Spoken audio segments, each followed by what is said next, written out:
A wedding veil conceals more than vows. Welcome to Veil Files. I am your host, Thorn. Let me know where you're watching. I treasure every comment. The story starts now. On a raw morning of unseasonable chill, when a fretful wind prowled Baker Street and the fog hung like a soiled curtain against our windows, Holmes laid aside his violin and regarded the ash upon our hearthrug with that peculiar air of abstracted interest which heralded the approach of a case. I had been reading a hospital circular and was, I confess, priding myself upon the neatness with which I had rebandaged the forefinger of my right hand after a minor mishap with the coal scuttle. Holmes's glance fell upon the little strip of gauze. "You have been ungallant to a coal merchant, Watson," said he, "and made your peace with his wares. The scuttle is new. The burr on its hinge betrayed you. The smell of resin, note it, belongs to the man who delivered kindling this morning. A Cornishman, if my ear may be trusted, for I heard a brogue upon the stair which is not Irish. Your patient of last night, however, was no seaman, though he chewed tobacco like one, and left a smear of it upon your cuff, a clerk, rather, ink upon his thumb and a stiff hat brushed with benzine." "You are as insufferable as ever," I returned, smiling in spite of myself. "And as correct." He waved a thin hand. "The world, my dear fellow, writes its diary upon our cuffs and hearthrugs. One has but to read." Before I could reply, there came the sharp rap of a cane upon the outer door, authoritative and repeated, followed by Mrs. Hudson's protesting murmur, a baritone voice impatiently overriding it, and the entrance of a gentleman whose appearance announced the importance of his errand as plainly as any card could have done. He was tall and spare, of middle years, with an ascetic, high-bridged nose and a line of stubbornness about the mouth. His clothes were of irreproachable cut, though there clung to them the faintest ghost of smoke, as if he had lately passed through a crowd. He set his hat upon the table, and with a bow halfway between pride and desperation, presented himself. "Mr. Sherlock Holmes? I am Sir Alister Ashbury, member for West Havisham." Holmes inclined his head. "Pray sit down, Sir Alister. Your servant has had a dusty morning at Westminster Bridge, and you yourself have ridden hard. Mrs. Hudson will bring coffee." He sank into his armchair and steepled his fingers. "How may we be of service?" Sir Alister stared for a fraction of a second. "You are told everything, it seems, before a man opens his mouth." "Not everything," Holmes returned with a faint smile. "Only what is obvious. The left sleeve of your groom's coat brushed chalk, not from a stable but from stone. The dust of the parapet at the river is of a particular grain.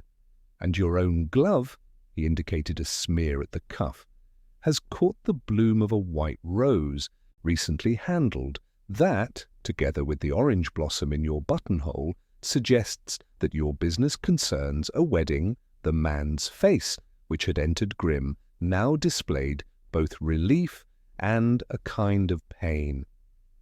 "It does, Mr. Holmes." "It is my daughter." Holmes's eyes, which had been half closed, opened fully. "Pray, proceed." "It is Miss Charlotte Ashbury," said the gentleman, swallowing. "She is to be married to Mr. Benedict Vale, of the banking house of Vale and Penmore, this very afternoon. The church is St. Monica's in Marylebone." Or was... He drew a breath that shook.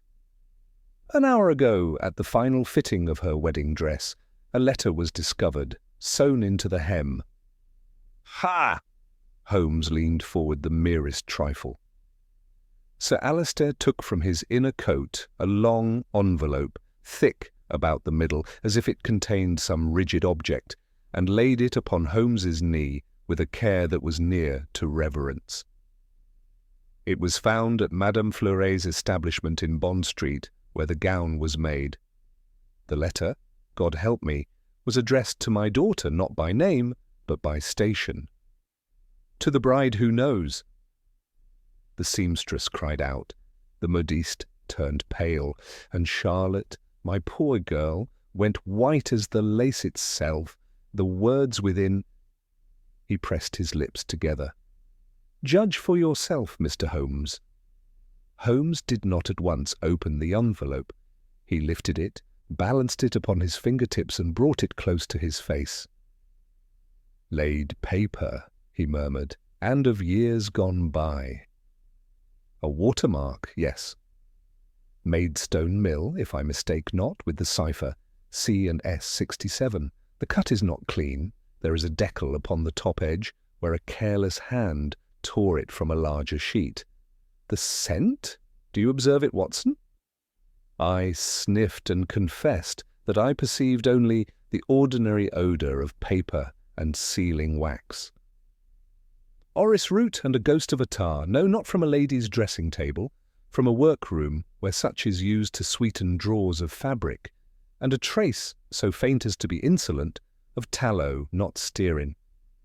Madame Fleury's salon is lit by gas. Tallow would not be found there. The envelope was handled elsewhere before it came to the hem." He turned it over. "The stitching, a coarse wax upon the thread, rubbed smooth with the finger. That is not the hand of a Parisienne of Bond Street." "You have not yet seen the writing," said Sir Alistair, with a mixture of impatience and awe. Holmes broke the seal with his long nail and withdrew a single sheet. He read in silence. I saw his nostrils dilate, as they do when some new scent upon the wind engages him. He passed the paper to me. The message was brief, written in a firm, almost masculine hand, with curious long tails to the G's and Y's. "Do not marry Mr. Benedict Vale. The snow in June remembers everything. Ask what became of Mary H. If you cannot ask, look beneath the white seam and you will know. There was no signature." "Mary H.?" I said. "There must be any number of Marys whose surnames begin with H." "Just so," Holmes returned. "We shall presently reduce the number." He looked to Sir Alistair. "What followed upon this discovery?" "My daughter fainted," said the father in a low voice. "When she revived, she begged for solitude. She has since refused to see Mr. Vale, and will not permit the dress to be brought into her chamber. The house is in an uproar. My wife accuses me of hardness.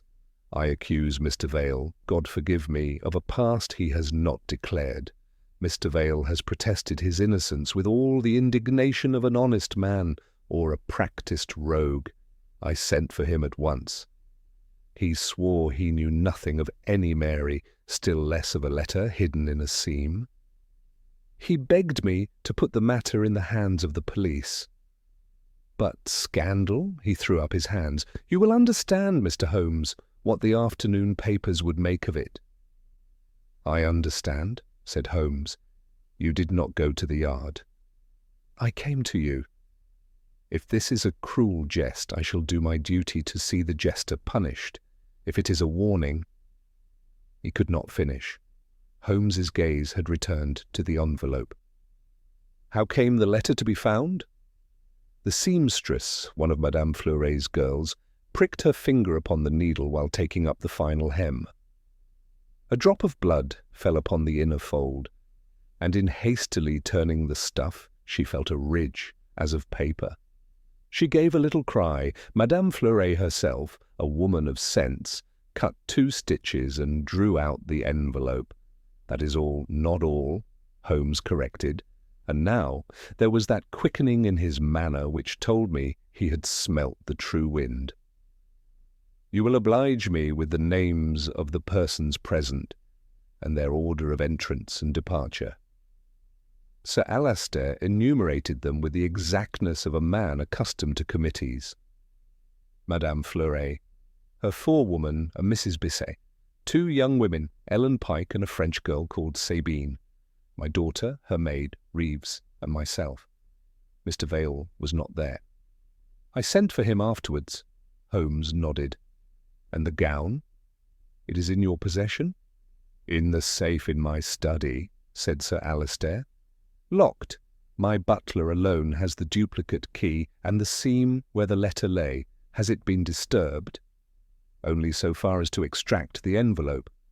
Madame Fleury begged that no more be done until an expert eye had seen it.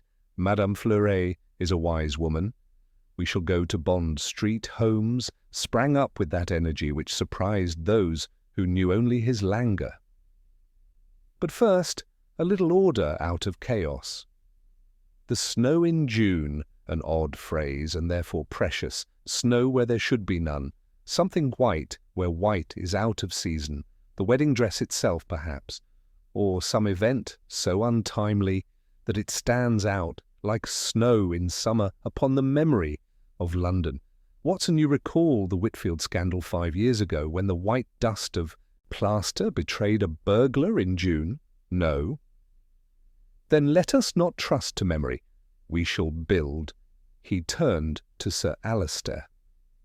Your groom brushed chalk at Westminster Bridge. Why were you there? Sir Alistair coloured. Mr. Vale and I walked there for air. He was adamant, almost violent, in urging that the matter be thrust into daylight. He declared that any Mary H. was unknown to him, and that the phrase "the snow in June" was nonsense. Then as we passed, a mason at work upon the parapet shook his trowel, and the dust— well, Mr. Holmes, I assure you we spoke beneath our breath and parted without any decision. Very good. 2 things and a half, said Holmes. First, that Mr. Vale is either the most wronged of men or the boldest.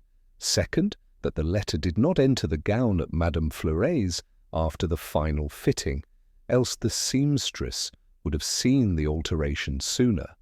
The wax upon the thread tells me the work was done by another hand and at another time. The half is this. He lifted the paper once more, and his finger tapped the lower corner. The very faintest smudge of blue chalk. Tailors use white or yellow upon white silk, not blue. Who then uses blue chalk upon fine fabric? Not a dressmaker. A ship chandler will snap a blue line to mark canvas, but he would not come near Bond Street silks. We shall see. Sir Alistair stared, baffled and, I think, a little comforted by the precision of the man he had consulted. You mean to say— I mean to say that our enemy, or our friend, preferred to whisper in the speech of trades. He left us orris from a drawer of linens, tallow from a poor candle, wax upon the thread, and blue chalk upon white silk. He wanted the message to be found, but not by any hand. There is intent, almost tenderness, in the hiding. To the bride who knows. Knows what? Not what the world knows. What she alone might discover by touch. Holmes rang for his boots and sent a note to summon a cab. We go first to Bond Street, then, if Madame Fleury is as observant as I hope, to the lodgings of a girl who pricked her finger, and to a forewoman who keeps her mouth too tight for comfort. Before the church bells ring, Sir Alistair, we shall know whether their peal is to welcome a marriage or to drown a scandal. And Mary H.? I asked, folding the paper and returning it to its sheath. Holmes had taken up his hat and cane. He paused at the door and looked back with that sardonic tenderness which he seldom showed to any but me. Mary H. will not remain an initial long. There is more than one way to read a hem, Watson. One begins at the edge. He turned to Sir Alistair. Keep the dress secure. Admit no one to the safe, not the butler, not the maid, not even Mr. Vale, until I have seen it. Above all, do not permit your daughter to be pressed. The human heart is a poor laboratory. It will vitiate the experiment if we crowd it. A hansom clattered to at our door as if conjured by his words. The wind worried at the eaves, the fog stirred, and London's great indifferent chest seemed to draw breath. We descended the steps together, the anxious father, the keen-eyed detective, and I, humble chronicler. toward Bond Street and the seam wherein a stranger's hand had stitched terror with care. Bond Street at 11 of the clock had that air of restrained festivity which belongs to it in the season. The pavements were dry, though the fog crawled low, and the plate-glass fronts displayed their white marvels beneath a regiment of gas jets. Madame Fleuret's establishment was a temple of these excellencies.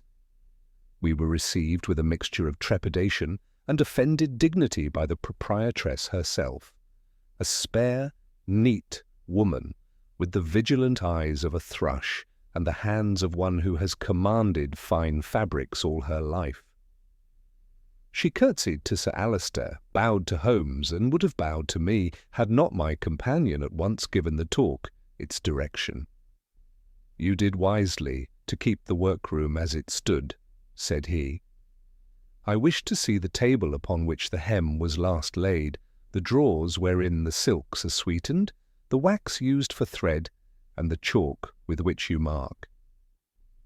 Madame Fleuret, who had clearly anticipated a lecture upon discretion, looked relieved at the concreteness of these requests. "If gentlemen will not bring their boots too near the crêpe de Chine," she said, and led us past a screen to the domain where the white miracles are contrived. The odour in that place was faint and pleasant, of orris, of new linen, of hot iron, but beneath it, to my duller sense, there lurked another taint which I could not at first place. Holmes had paused upon the threshold.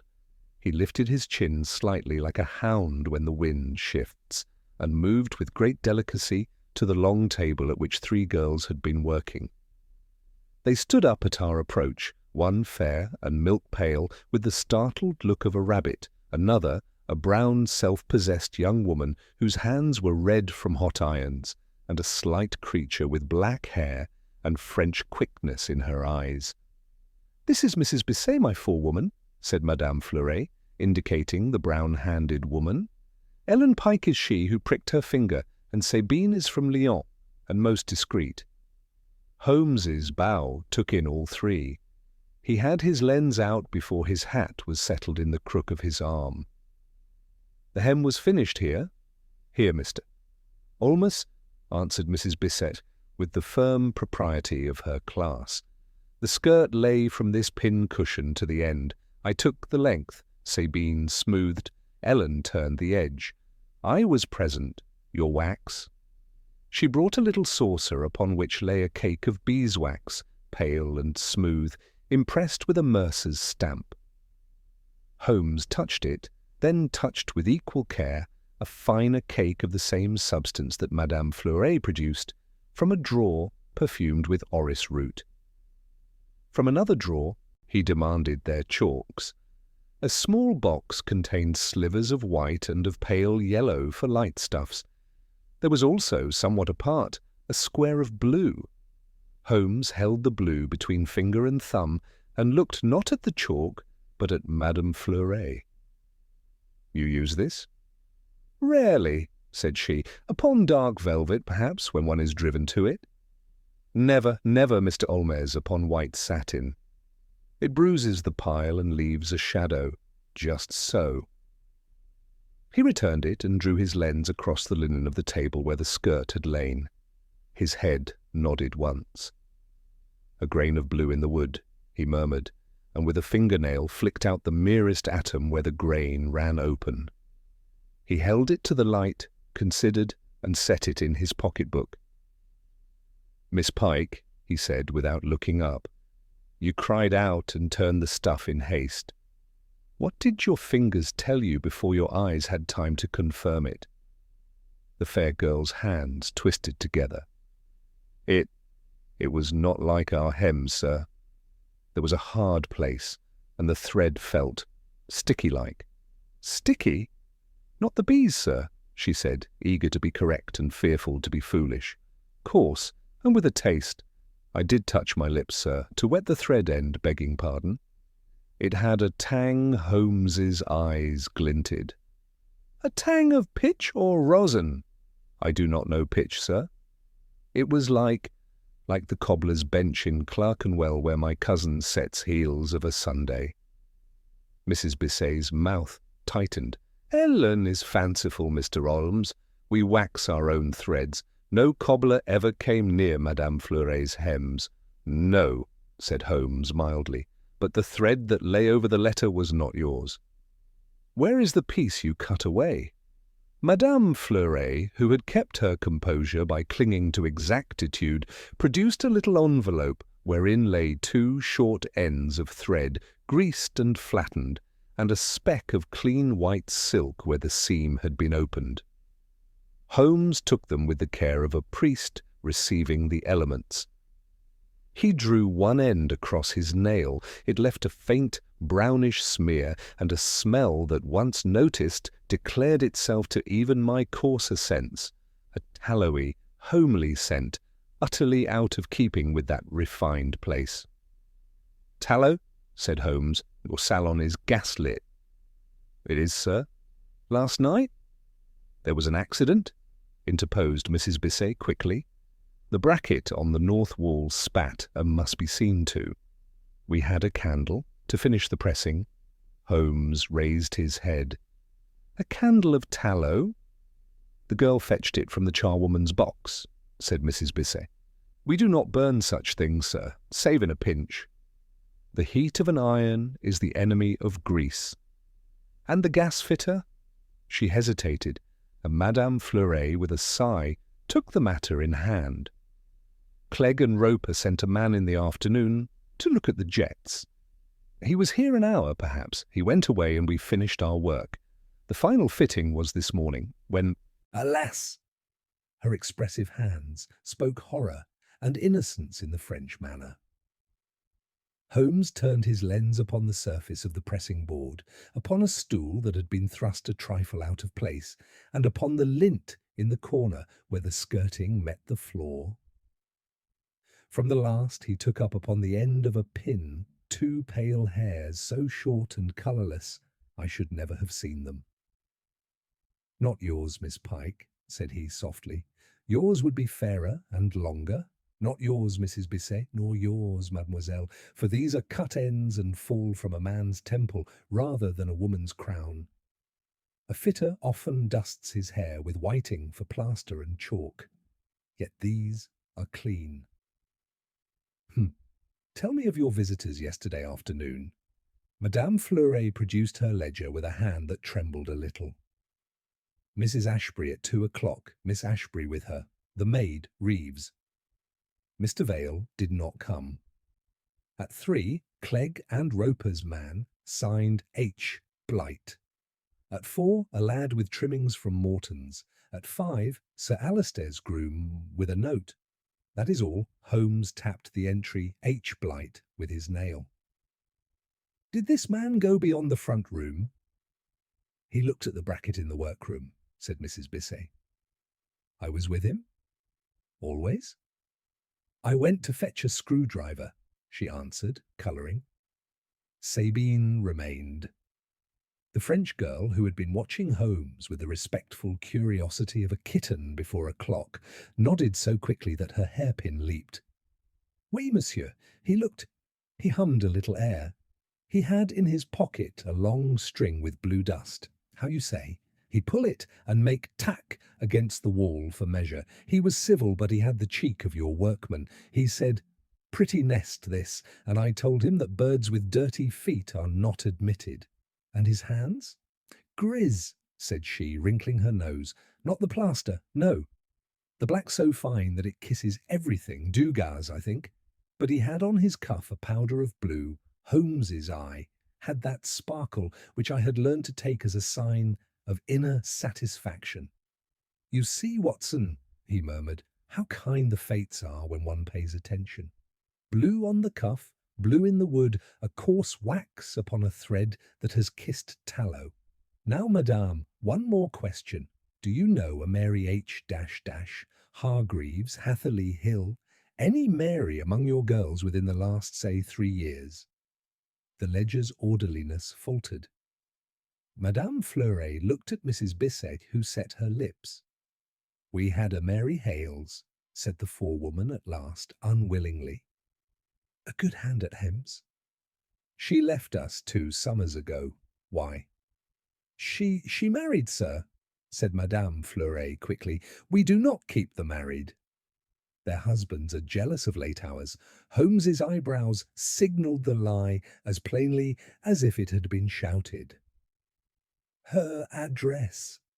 Mrs. Bisset's reluctance deepened. "I have not it." "Then happily your ledger." Has Holmes turned a leaf without waiting for permission and set his finger upon an entry? "Mary Hales, 4 Windmill Court, Holborn, last wage, June 18th, and here a note in another hand. Yours, Mrs. Bisset, did not return." Mrs. Bisset's colour rose to a tight, angry red. "We are not the police, sir, to hunt runaways." "No," said Holmes, "but you are women, and therefore remember." "Tell me what you remember of her." The forewoman's eyes, which had been hard, softened in spite of herself. "She was slight and quiet, Mr. Olmos, a good girl. She had a fancy for white ribbon. It made her look like snow. She went one dinner hour to fetch a bite at the stand by the plane trees in Red Lion Square, and did not come back. That was in June. We heard afterwards she had been seen with a gentleman. There is always a gentleman. The plane trees," said Holmes almost to himself. "The snow in June remembers everything." He looked up at Sir Alistair.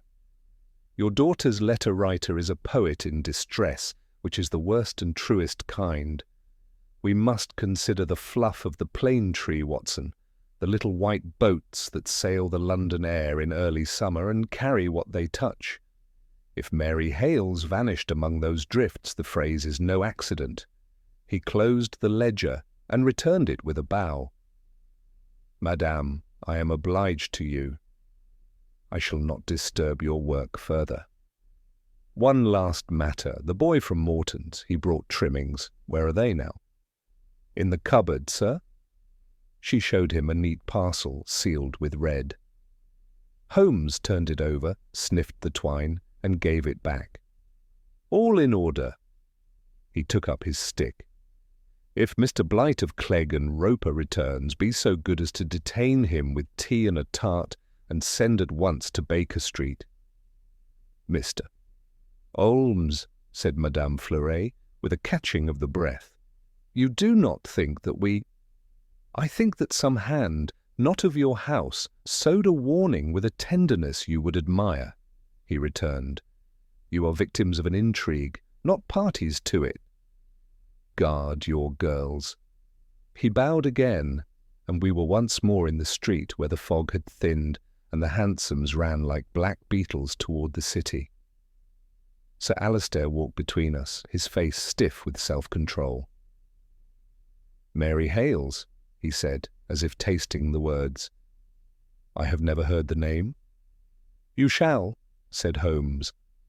"There are 100 Marys for each initial in London, but there are not 100 who vanished in June within a mile of Red Lion Square and had their wages stopped upon the 18th. He glanced at me. "Watson, you will oblige me by paying a call at the Yard upon Lestrade. Tell him, without yet naming our client, that I require the list of women missing about that date whose surnames begin with H, and any report of a Mary Hales, or Hale, or Haley, last seen near Holborn." "He is to be discreet, and you?" I asked, for I knew that glint in his eye. "I shall introduce myself to Clegg and Roper as a householder of Crooked Lane much plagued by refractory jets," he replied, with a yawn that was not fatigue, but masking. A gas-fitter's cuff tells a tale if one listens with one's eyes. After that, we shall pay our respects to the Ashbury safe. I do not like a bridegroom who is violent in argument upon a bridge. The parapet dust is the only honest dust about him that I have yet heard of. Sir Alistair made a sound between a groan and a protest. "Mr. Vale is a gentleman." "Which is a condition of birth rather than of conduct," returned Holmes, so dryly that the remark made no ripple upon the surface of courtesy. "Do not trouble yourself, Sir Alister. I do not condemn him. I merely propose to see his cuffs." He hailed a cab with his stick. "Baker Street first, to set the yard ferreting, then Crooked Lane for the worshipful company of pipes and jets, and finally to Grosvenor Square and your study, where a white seam has more to say than all our tongues. If we are fortunate, the bells at St. Monica's shall not be put to the vulgar use of drowning gossip." We parted upon that plan. Holmes and I to Baker Street with Sir Alister, and thence, by division of labour, to our several errands.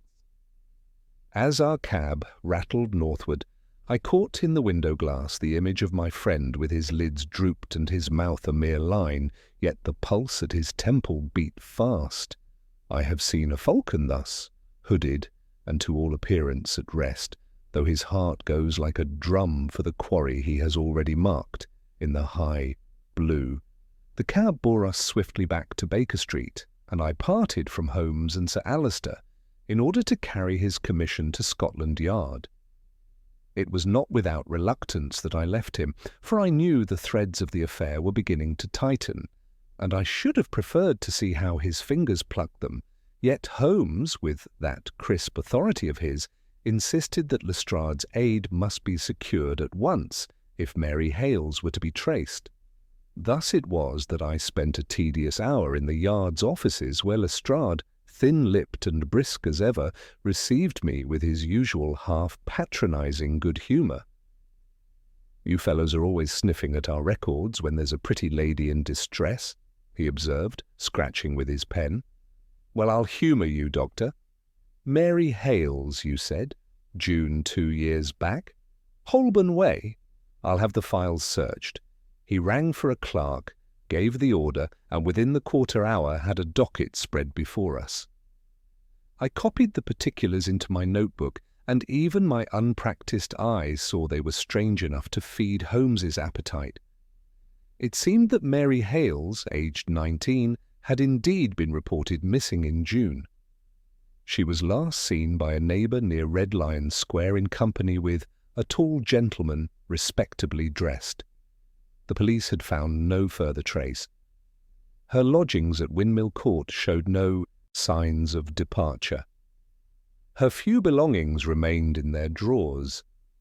A shawl she had worn was later found tossed across the steps of a church near Holborn, and there the trail ended.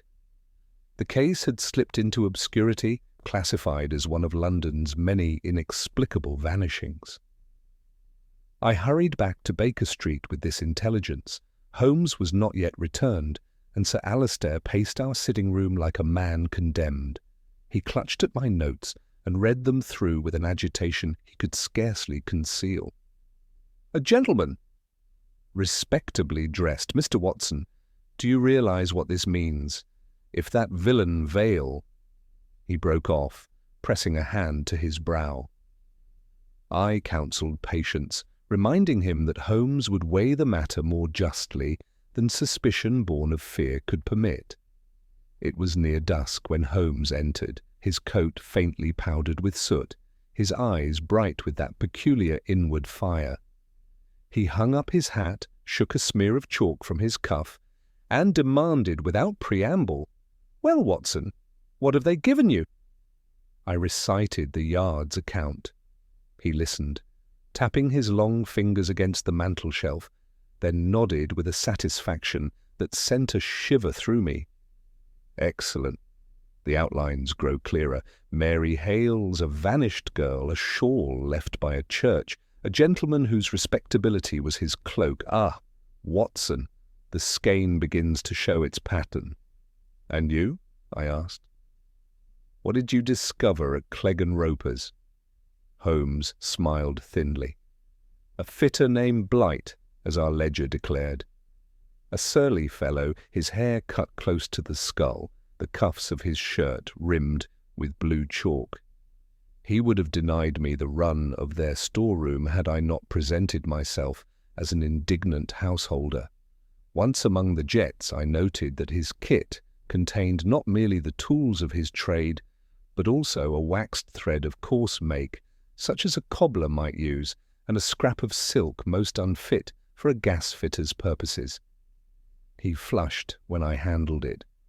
Oh, I pressed him hard, but he parried stoutly and swore his innocence. Still, a guilty man does not betray himself only by words. His pulse beats its own confession. Blight is more deeply entangled than he dares admit. Sir Alister broke in, voice trembling. Then it is he, this Blight, who stitched that letter into my daughter's gown. Patience, Sir Alister, Holmes replied. He is a hand, perhaps, but not the brain. His clumsy wax and chalk betray him as the mechanic. Yet the phrasing of that letter, the very poetry of snow in June, that is not Blight's tongue. He is an instrument wielded by subtler fingers. Holmes turned then to me. You observed, Watson, that Mary's shawl was found at a church? Which church? St. Andrew's near Holborn, I answered. Precisely. And Miss Ashbury is to be married at St. Monica's. 2 churches, 2 women, 1 vanished, 1 bride-to-be. I should like to see the registers of St. Andrew's. There may be an entry that links the gentleman with the girl. He seized his coat again. But first, Sir Alister, we must examine the gown in your keeping. The seam may yet tell us more than the letter itself. Within the hour, we stood in the stately gloom of Ashbury House, a residence of carved panelling and heavy silence. Sir Alister led us to his study, where a great safe stood against the wall. From it he drew the parcel, bound in white tissue, and laid it reverently upon the desk. Holmes untied it with deft fingers, spreading the gown so that the gaslight gleamed upon the satin folds. "There," said Sir Alister, pointing to the loosened hem. Holmes bent close, his lens darting along the fabric.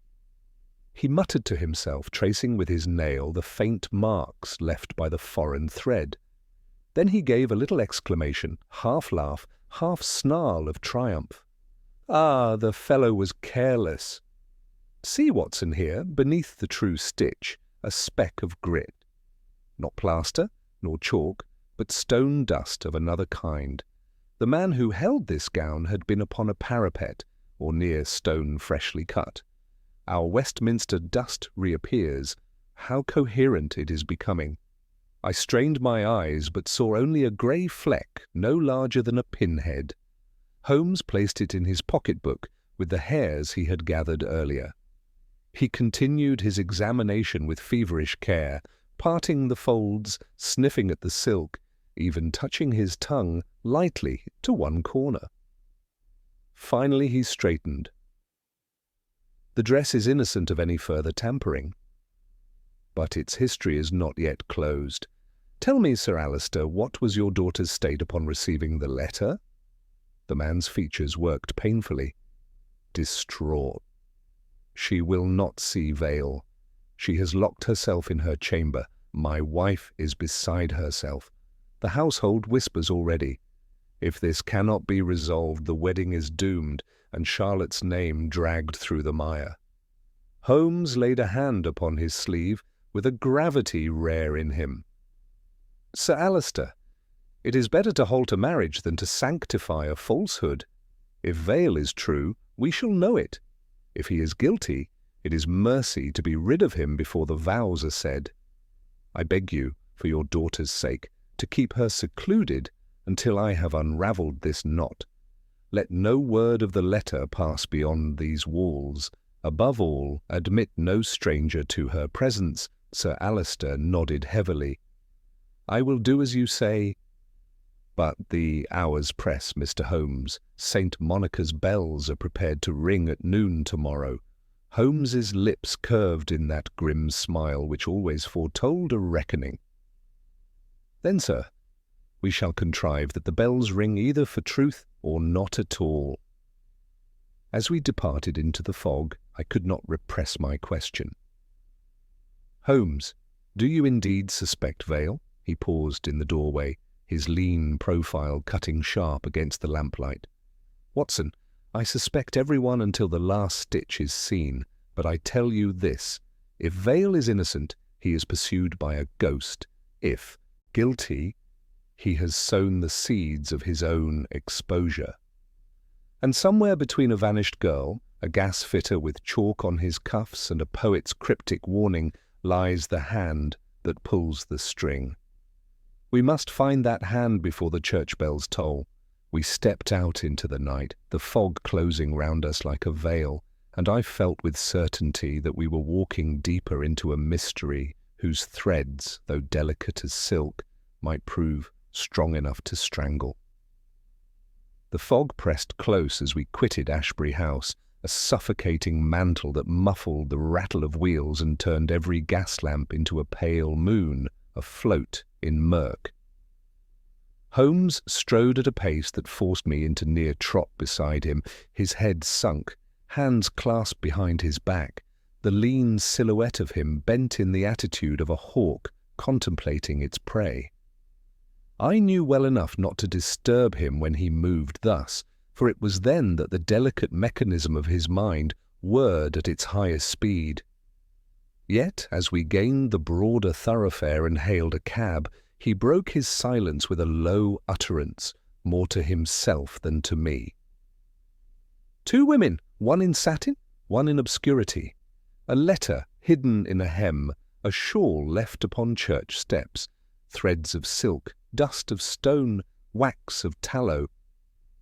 The music is there, Watson. If only we discern the key. I ventured to ask his destination, for the hour was late and our limbs heavy from exertion. St. Andrew's, Holborn, he said briefly.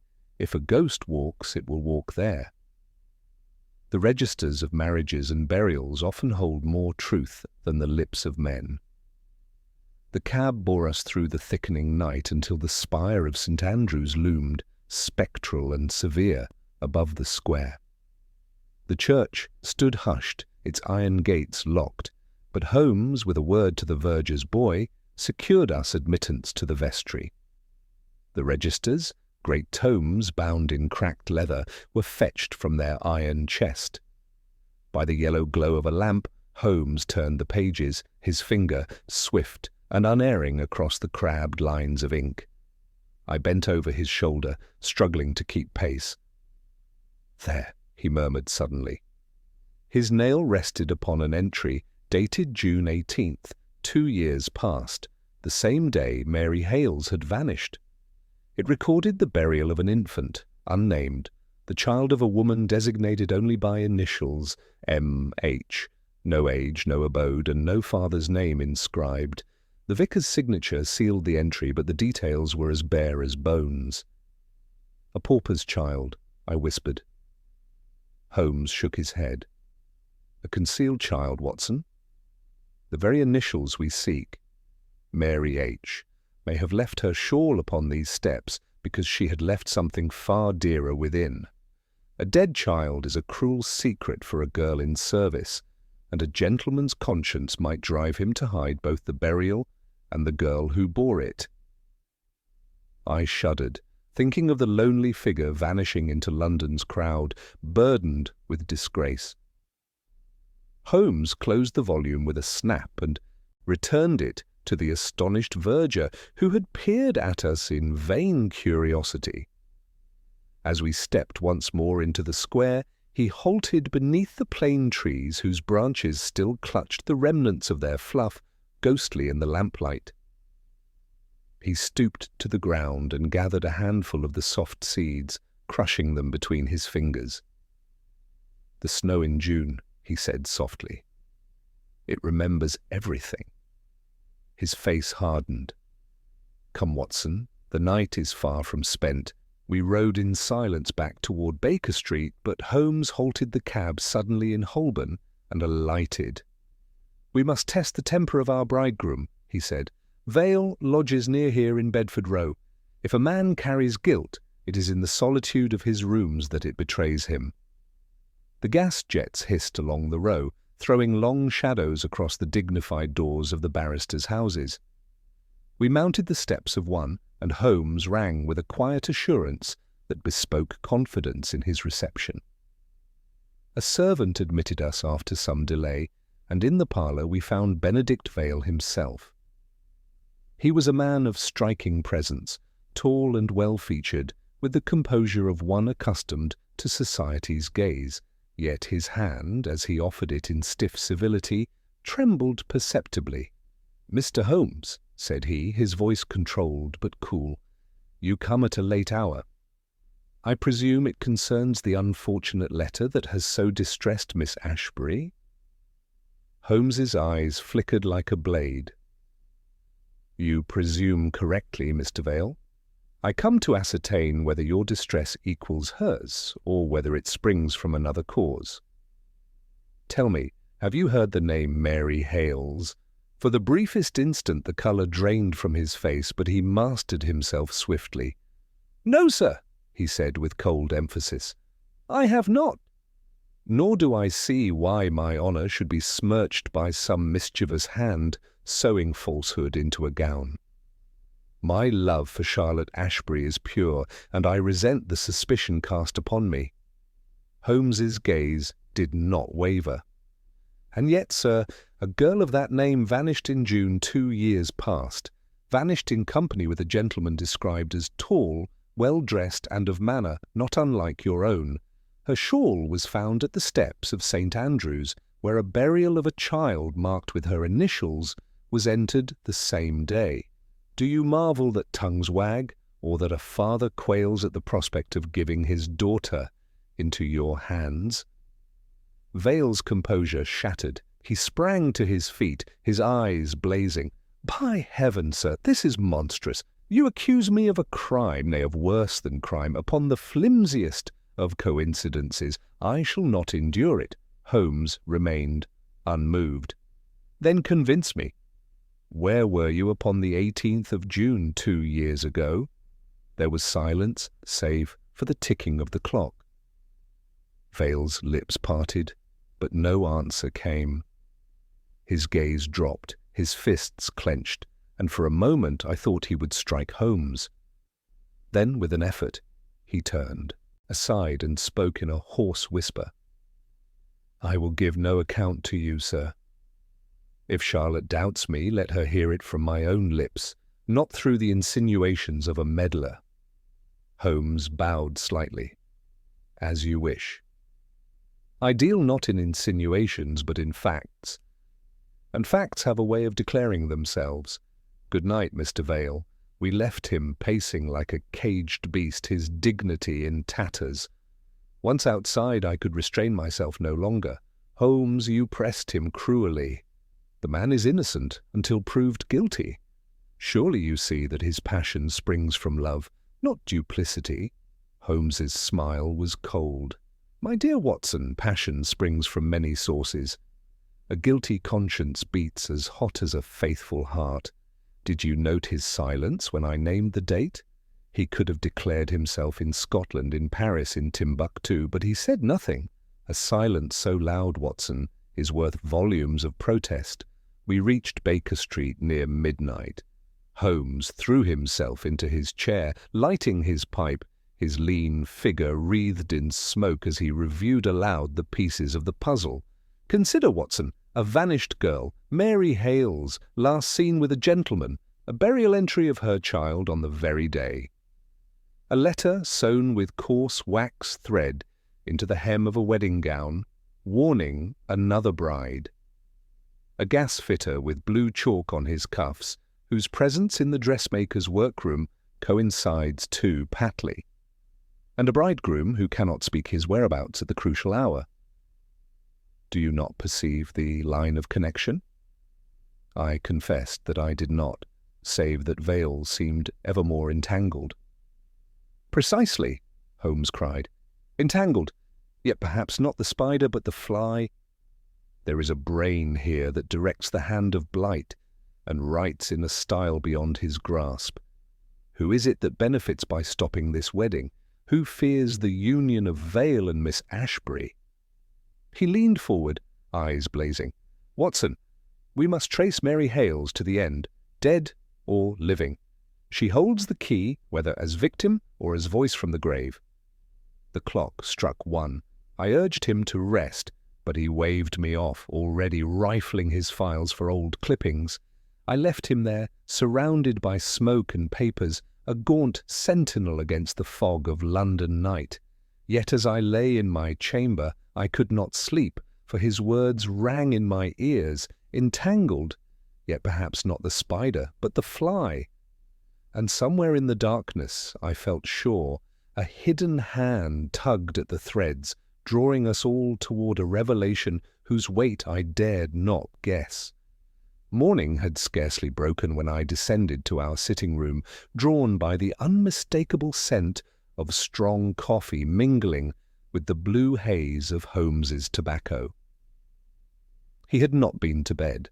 The litter upon the table told its tale. Files of old newspapers, his commonplace books thrown open, notes scrawled in his fine, angular hand, and among them several clippings neatly pinned. His eyes were bloodshot, yet they gleamed with that peculiar fervour which no fatigue could dim. "You rise early, Watson," he said without looking up. "Or perhaps I should say you have risen late, for London never sleeps when truth is abroad. We must be at Holborn again before the town stirs too fully." I asked what discovery had kept him wakeful. He pushed one of the clippings toward me. It was from a half-forgotten issue of the Illustrated Police News, dated shortly after Mary Hales's disappearance. The headline read, "Mysterious Vanishing of a Seamstress." Beneath it, an account echoed what I had seen at the yard, but added one crucial detail. The neighbour who had seen Mary last described her gentleman companion as carrying a folded paper parcel, bound in white. Holmes tapped the phrase with his finger. "A parcel, Watson. White paper, perhaps containing cloth, perhaps containing nothing at all. But it was carried away, not left behind. It fits with the idea that Mary was lured under promise of some trifle and silenced when it was too late." "But who was the man?" I demanded. "That," said Holmes, "is what we shall endeavour to learn. Come, finish your coffee. Lestrade will meet us at Windmill Court." The morning was damp, though the fog had thinned. At Holborn the courts were alive with clatter and shout, but Windmill Court itself lay in a kind of shabby stillness, a cul-de-sac where washing lines drooped between windows and the cobbles gleamed with last night's rain. Lestrade awaited us, hat pulled low, expression sour with the discomfort of being summoned at such an hour. "You've set me digging, Mr. Holmes," said he, "and I don't fancy the look of what we've dug up. The neighbours here remember Mary Hales well enough. Good girl, quiet, kept herself neat. But one of them swears she was seen more than once in company with Mr. Benedict Vale. How do you like that?" Sir Alister, who had insisted on accompanying us despite his haggard appearance, gave a cry of rage. Holmes, however, raised a calming hand. "Let us not leap," he said. "Watson, examine this doorway." The house where Mary had lodged was a mean brick tenement with a splintered door. Holmes crouched upon the step, lens in hand, brushing the worn stone with his fingertips. "See here, a groove where something rested repeatedly. A heavy box, perhaps, lifted in and out. And here, Watson, the faintest trace of blue, our faithful chalk again. The workman blight has been this way, though not for gas. Note the absence of pipe fittings. The house was never altered. We mounted the stair to Mary's former room, now occupied by another tenant. The landlady, a shrill-voiced woman with suspicion in her eyes, grudgingly let us peer within. It was a bare chamber, its only furniture a narrow bed and a cracked washstand. Holmes went straight to the sill, scraping at its underside with his knife. A fragment of wax came away, brownish and coarse. "The same thread wax used in the gown," he murmured. "The Poor child stitched here by candlelight. But what? He turned suddenly to the landlady. Madam, do you recall anything of Mary Hales's possessions when she vanished? The woman pursed her lips. Little enough, sir. A shawl she wore, a few ribbons, and a little box she kept under the bed. The police took it away, and I saw it no more. Lestrade nodded curtly. We had it, empty but for scraps of thread and cloth, nothing of worth. Ah, but threads and cloth are worth more than diamonds when they carry secrets, Holmes retorted. His eyes glittered. And did she have no visitors apart from the gentleman? Only her cousin from Clerkenwell, a cobbler's lad. He came once or twice with shoes to mend. Nothing more. Holmes exchanged a sharp glance with me. A cobbler's lad, Watson, the very bench-scent Ellen Pike described upon the thread. Our chain lengthens. Sir Alister could contain himself no longer. You mean Vale was the man? He courted Mary Hales, left her ruined, abandoned her child, and now would marry my daughter as if nothing had passed. Holmes's reply was measured. Not so fast, Sir Alister. That Vale knew Mary seems increasingly likely. But abandonment and guilt are not the same. We must know whether he was deceiver or deceived. We left Windmill Court, the landlady watching us like a cat at her window. Lestrade trudged at our side, clearly ill at ease. Holmes, said he, this is ugly business. If Vale's name comes out, the scandal will be a feast for the papers. What's your next move? To question Blight again, Holmes said, but not at his master's yard. He will be more amenable in his own haunt. I know the tavern where gas-fitters drink after hours. Tonight, Watson, you and I shall pay a call upon the Lamb and Gasket. Until evening, we busied ourselves with small inquiries, Holmes dispatching notes, I accompanying Sir Alister to reassure his household that progress was made. Miss Ashbury, however, remained secluded, refusing food and visitors. From her maid, Reeves, I gathered that she clutched the warning letter constantly, reading it as though it were a scripture of fate. My heart ached at the thought of that young life overshadowed by so dark a mystery. Night fell, and with it our venture into the tavern. It was a low den off a by-street near the river, thick with smoke and the stench of oilskins. Holmes and I, clad in rough coats, passed unnoticed among the workmen who crowded the benches. In a corner sat Blight, his cropped head glistening with sweat, his hand upon a mug. Holmes slid into the seat opposite him before the man could rise. "You left your signature in silk, Blight," he said softly. "Blue chalk on white satin, wax on a hem. Tell me who bade you stitch that letter, or by morning the yard shall have you in irons." Blight's face twisted, his bravado crumbling under Holmes's steady gaze. "I did no harm," he muttered. "It was only a job. I was paid to slip the paper in, that's all. A sovereign and more for a bit of thread work? By whom?" Holmes's tone was quiet, deadly. The man licked his lips. I never saw his face clear. He came in shadow, a gent, by the cut of him. Spoke soft like he'd been to school, said if I did as told there'd be more where that came from, gave me the letter ready writ, told me the words were not my concern. "And where did this meeting take place?"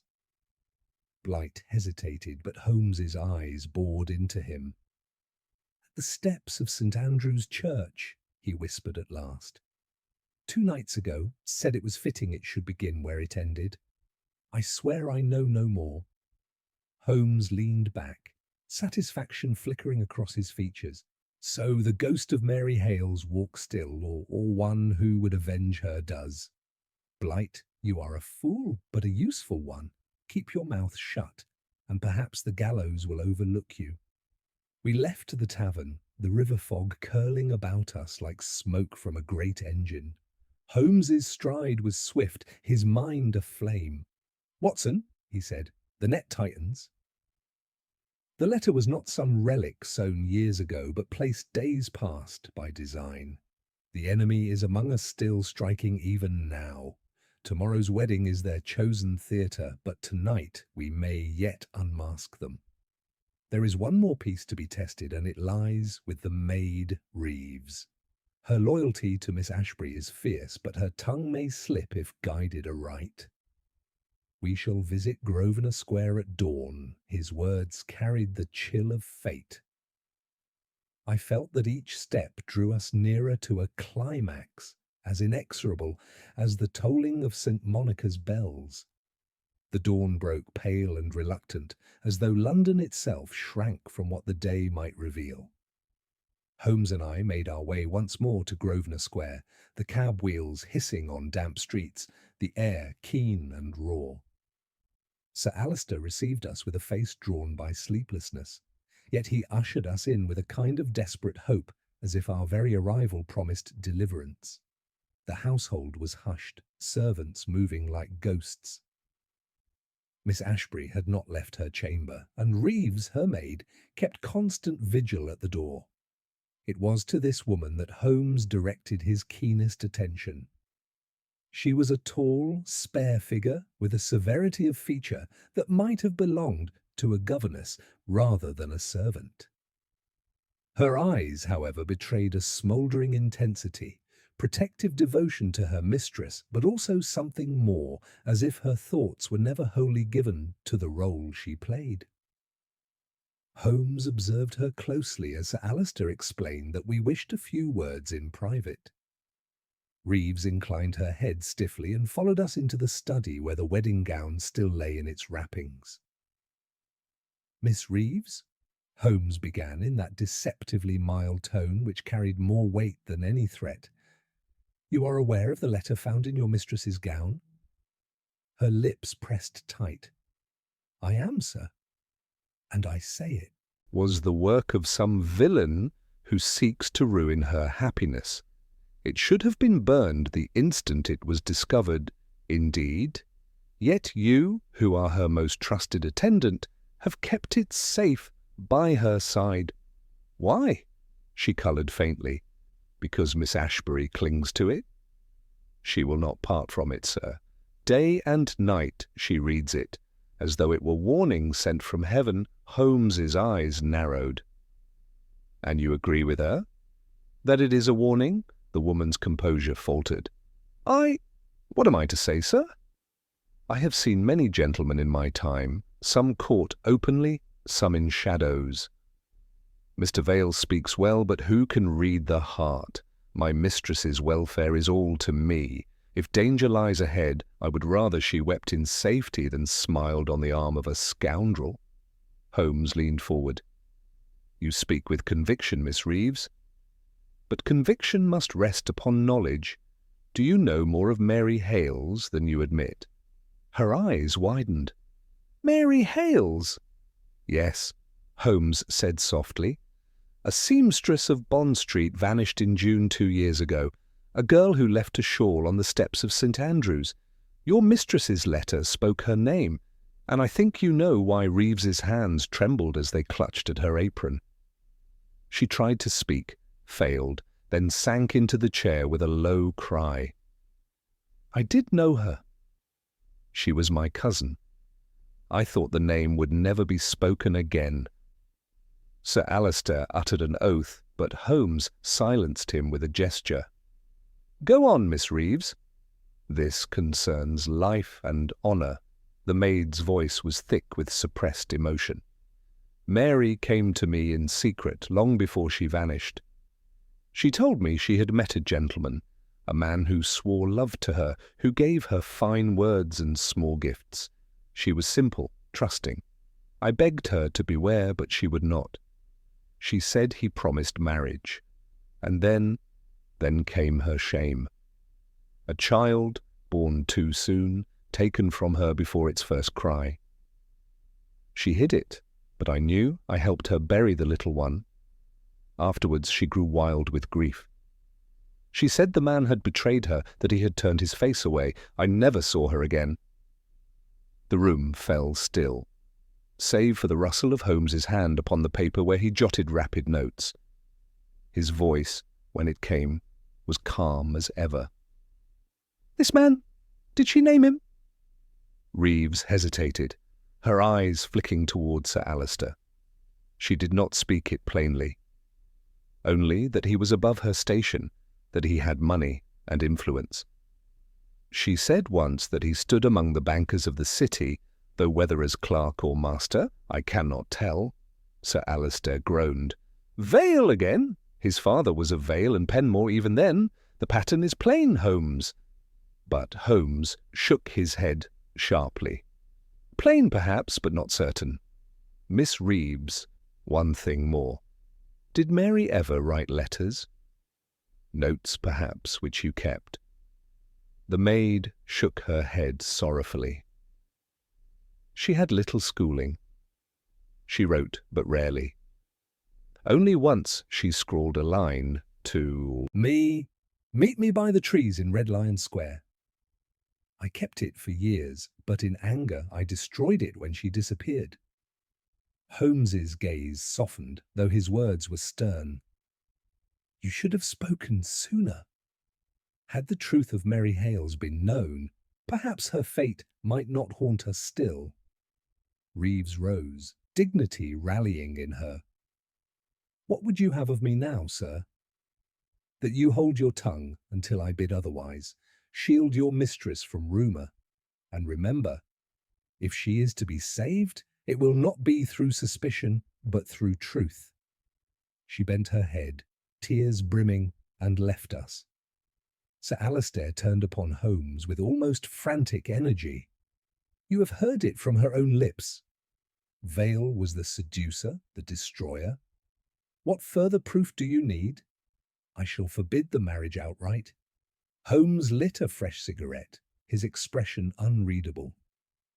"You would act upon half a proof and thereby perhaps ruin an innocent man?" "No, Sir Alister, we must be certain." Vale's silence upon that June date condemns him in my eyes, but silence alone cannot hang a man. There is another hand in this, one that still moves unseen. Did you note, Watson, Reeves's phrase, "It should begin where it ended"? That is Blight's repetition of his master's words. Whoever controls him wished the trail to circle back to St. Andrews. That is theatre, not chance. He paced, smoke curling round him. This writer, this avenger, desired the letter to be found, desired the scandal to burst at the wedding. That points not to remorse, but to vengeance, and vengeance implies one still living who loved Mary Hales, or hated the man she loved. I felt the chill of his reasoning. "Do you suggest," I asked, "that Mary herself might still be alive?" Holmes stopped short, his eyes glittering. "It is not impossible. No body was found, only absence, and absence is the most treacherous of proofs. Before we could speak further, a servant entered with a message. 'Mr. Vale waits in the drawing-room, sir. He insists upon seeing Miss Ashbury.'" Sir Alister looked at Holmes with mingled fury and despair. "Shall I admit him?" Holmes considered. "Yes, but let us be present. The time for masks is nearly done." We passed into the drawing-room where Benedict Vale stood, pale but resolute. His eyes lit with feverish anxiety as he beheld Sir Alister. "Sir, I cannot bear this silence longer. Charlotte's heart is breaking. I demand that she hear me." Holmes interposed himself smoothly. "Mr. Vale, first answer me this. On the 18th of June, 2 years ago, where were you?" Vale's lips tightened. "I told you before, I will not render account to an inquisitor, but to Charlotte I will speak the truth, and she shall judge me." At that instant the door opened. Miss Ashbury herself entered, wan and fragile, the fatal letter clasped in her hand. Her voice, though trembling, carried an air of tragic resolution. "Then speak." "Benedict, if your honour is true, no shadow of Mary Hales should darken it." The silence that followed was terrible. Vale's gaze moved from her pale face to Holmes's piercing eyes, then to Sir Alister's rigid figure. His breath caught, and he seemed to wrestle inwardly with some torment of pride and fear. At last he spoke, low but clear. "I did know her, Mary Hales. She was fair and gentle, and God forgive me, I loved her once. But when her shame came upon her, I was powerless. My family would have cast me off. I gave her money. I swore I would return, but when I went again, she was gone. I thought her dead, not by my hand, but by her own grief. I swear to you, Charlotte, I never betrayed her willingly. Yet if the world condemns me, I will bear it." Miss Ashbury swayed, and Reeves rushed to her side. Sir Alister uttered a cry of rage, but Holmes lifted a hand for silence. His voice rang cold and decisive. "At last the truth is spoken. Yet mark you, gentlemen, there is more here than guilt and sorrow. Someone has taken Mary's tragedy and woven it into a snare. Someone commands blight, writes in riddles, and strikes now to ruin Vale's future. That hand we have yet to seize, and seize it we shall before the bells of St. Monica's are rung." The room vibrated with tension, as though fate itself waited upon Holmes's next move. And I knew with a certainty that tightened my heart that the climax was drawing near. Sir Alister had, in the small hours, done the only prudent thing a man in his place could do. He had sent a discreet note to St. Monica's to defer the ceremony until noon of the morrow. The respite was thin as tissue, yet it gave Holmes the inch he always contrived to turn into an L. He stood with his back to the fire, hands deep in his pockets, studying Vale as a surgeon studies a patient whom he has resolved to save in spite of the man's protests.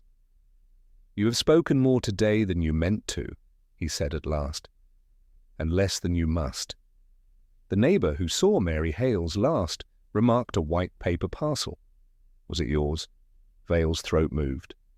"It was." His voice had dropped, the defiance burned out, and a raw candour in its stead. Child's linen, ridiculous trifles which seemed to me then a reparation.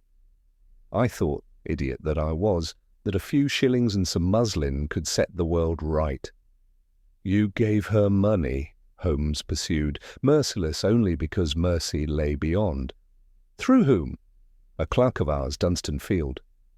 I dared not be seen at Windmill Court more than twice. A shadow crossed his face. "Field is a steady fellow. He told me afterwards she was gone." Holmes made a note. "Very good.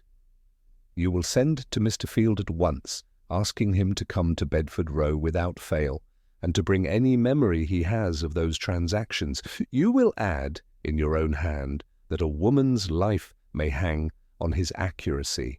Men answer such a summons," Sir Alister stirred with impatience, but Holmes's palm checked him.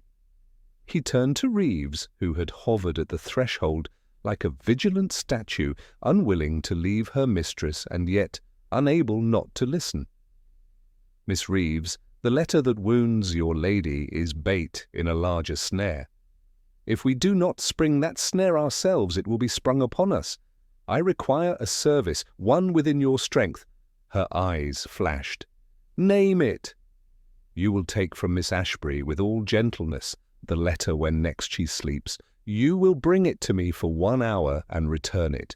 She shall not miss it longer. And you will say nothing of my having had it." She faltered. "She clings to it as if to a friend."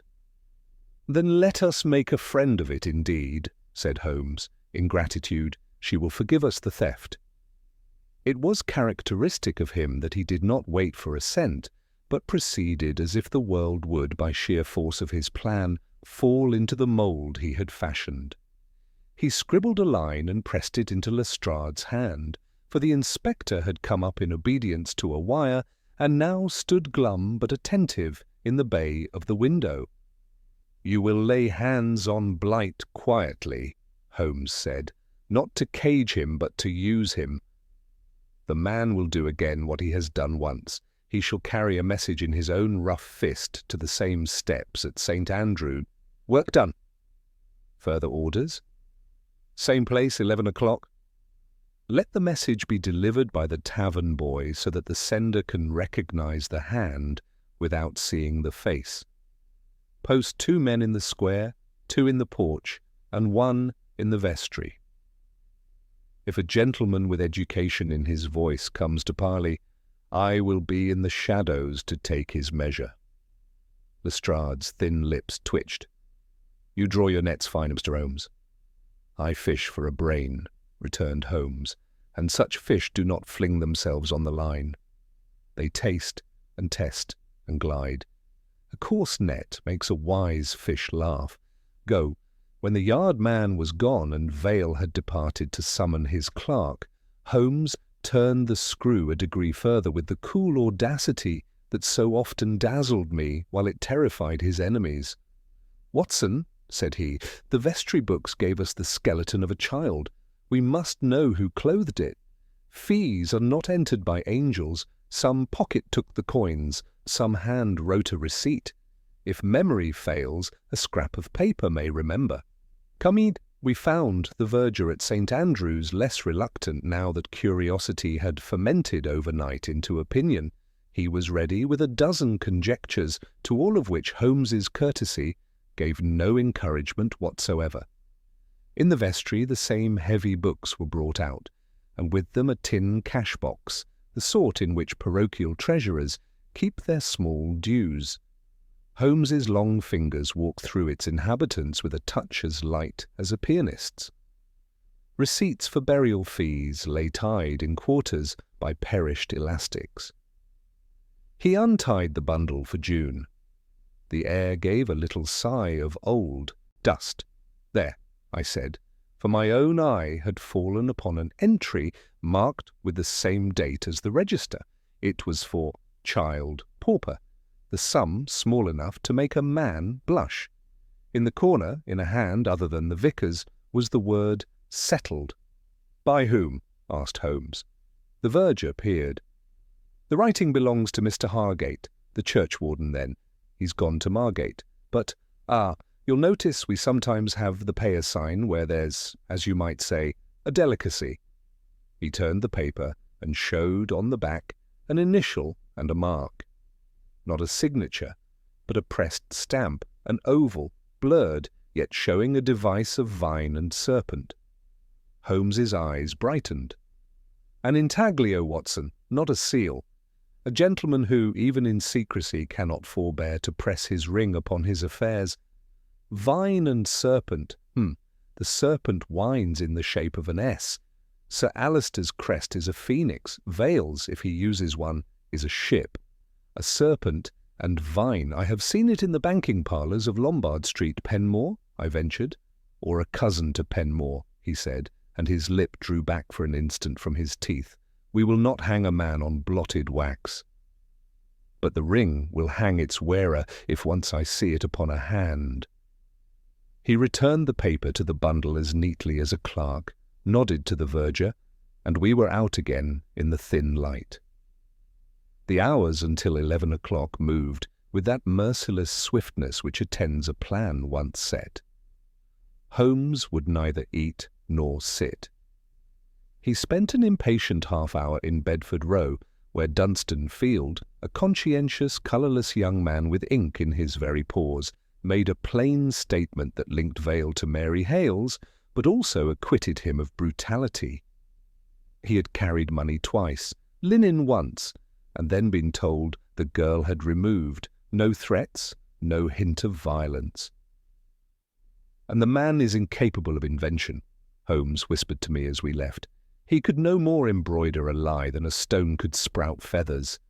Keep him in mind, though, the honest are as useful as the rogues. At 1:15 we were in Red Lion Square. Holmes, in a shabby coat and with a workman's cap drawn low, might have passed for any man waiting for his dinner pail. I had the other corner with Lestrade's second constable. The inspector himself, invisible behind the churchyard yews, watched the porch. The fluff of the plane trees, London's summer snow, drifted and eddied, It caught on rails and boot toes and made small torn veils in the gutter. I thought of Mary Hales and felt a tightening in my throat. The boy came first, trotting with a confidence that betrayed both errand and previous use. He slung himself upon the steps, exchanged a few words with the verger's lad, and was gone. 10 minutes later, a cab drew up at the far corner and set down a gentleman who paid through the trap and did not wait for change. He walked with the quick, contained step of a man whose clothes sit naturally upon him because he never thinks of them. His hat was drawn down, his gloves were a sober tan, he carried a stick that might have been, under another sky, a sword. He paused at the church door with the air of one making a pilgrimage in which business, not devotion, is uppermost. Holmes did not look at him. He stooped as if to tie a bootlace. The gentleman mounted the steps, only glanced, at the stone where a shawl had once been left, and then moved into the shadow of the porch. The verger's lad appeared, a folded scrap in his hand. The gentleman took it, turned it over, and, carelessly, as a man does who would look and not be seen looking, pressed his thumb for an instant to his ring before he slipped the paper into his cuff. "Now," said Holmes very softly, and the word was like the twitch upon a snare. Lestrade was up the steps in 3 bounds. The man wheeled, not with the guilty start of a cornered thief, but with the indignant surprise of one accustomed to respect. In that motion, sunlight struck his hand. The ring, oval, the serpent twined in an S about a vine, flashed and was gone as he thrust his fist into his pocket. "Mr. Penmore," Holmes said from the bottom step, in his own voice now, stripped of all disguise as he came lightly up. "How good of you to keep your appointment." Lestrade's hand closed upon the gentleman's arm, not roughly, but with a firmness that admitted no misunderstanding. The stranger drew himself up with an air of outraged propriety. The small movement of his wrist to conceal the ring was as instinctive as breathing, and as revealing. Holmes came up the steps as lightly as a cat, his eyes amused and very bright. "You mistake me, sir," said the gentleman, recovering in a breath the glacial composure of Lombard Street. "My name is of no concern to you. I am here upon a private errand to the church."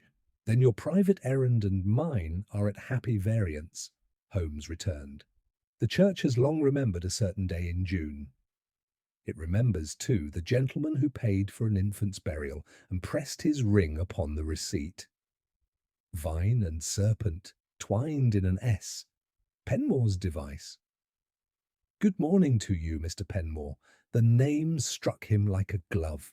A pulse beat once at his temple. Then he smiled with an admirable effort. "You have been industrious, Mr. Holmes," said my companion. "Sherlock Holmes, Inspector Lestrade you may possibly know by repute. Your coachman awaits you at the corner. Pray do not summon him. He cannot improve your present position." Penmore weighed the 3 of us and found, wisely enough, that bluster would not serve. "If I choose to speak further," he said, "it shall be in chambers, not in a porch." "As you please," Holmes assented. "But the porch has already said a good deal.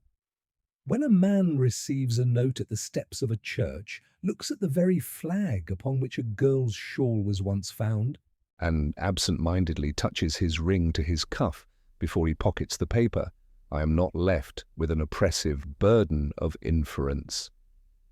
Walk with us, Mr. Penmore." He came down between us as if escorting rather than escorted. His features, though impassive, had the tension of a drawn bow. "Let me be precise," he said. "If you mean to accuse me of some felony, charge me. If not, state your business in a sentence." "In a sentence, then," Holmes replied, "you have used a hireling to sew a letter into a wedding dress in order to prevent the marriage of your junior partner, Mr. Benedict Vale, to Miss Charlotte Ashbury. You chose the wording and the theatre with taste. The snow in June remembers everything. It is not Blight's phrase. A spark leapt in Penmore's eye. And if I had wished to prevent it, Mr. Holmes, what then? The union is monstrous on any sober view. The past is not a thing one buries under orange blossom. Many things are monstrous, Holmes returned, but we distinguish between those accomplished by a man's conscience and those contrived by his hand. You paid the fee for an infant's burial. You have this day answered your own message. Whether you are the man who wronged Mary Hales or the man who covered another's wrong remains to be seen. In either case, you will now accompany us to Baker Street. Lestrade's slight movement made the invitation an edict. Penmore inclined his head, the quarter-inch that satisfies honour without conceding fear. Very well. In the cab he preserved a silence which did him credit, and which Holmes respected. Once within our rooms, he stood upon the hearth like a witness at the bar, his stick and gloves laid precisely upon the table, his hat set brim up as if to avoid creasing the felt. I observed then what Holmes had glimpsed at the church, a smear of faint blue upon the inner seam of the right glove, such as a tailor's line leaves when it is drawn under hurried hands. Holmes did not look at it. He seated himself, steepled his fingers, and spoke as if he had all the leisure of the age. First, the fact. You paid to bury the child of a woman entered as M.H.Y. Penmore's lips barely moved. Because decency demanded it.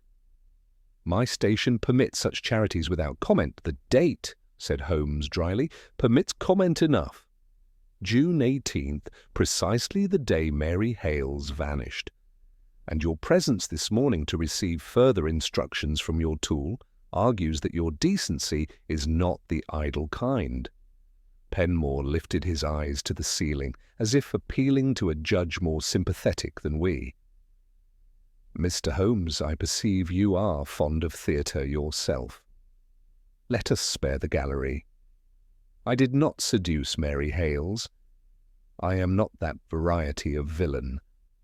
I am, if you must know it, the guardian of a house which cannot endure a certain scandal. 2 years ago I discovered that a young man in our service had compromised his future. And a girl's I made it my business to repair what could be repaired. I paid what had to be paid. When I learned yesterday that he proposed to carry his folly to the altar, I resolved by indirect means to stop him. Yesterday? Holmes's voice cut as a knife. Not 2 years ago, not a month, but yesterday. Your resolution is remarkably fresh. I did not know of the marriage until the announcement appeared, Penmore returned, with an impatient eloquence that I confess impressed me in spite of myself. Mr. Vale is not frank with his elders. He is headstrong where the heart is concerned. Holmes's glance flicked to me, observe the pronoun, and back again. You will set down the name of the clerk who brought you word of Mary Hales, the address to which you sent him, and the persons you employed. Blight is one. Who else? None, said Penmore. I am not a conspirator by trade. The letter was mine, the rest the clumsy embroidery of a rough hand. I thought the picture would suffice. It appears I have underestimated Mr. Vale's powers of candour, and the phrase, the snow in June? Penmore gave the faintest shrug.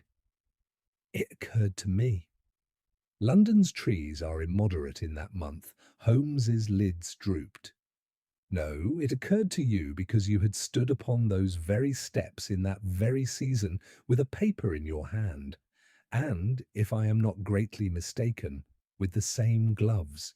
Men do not wholly change their small habits. But let that pass.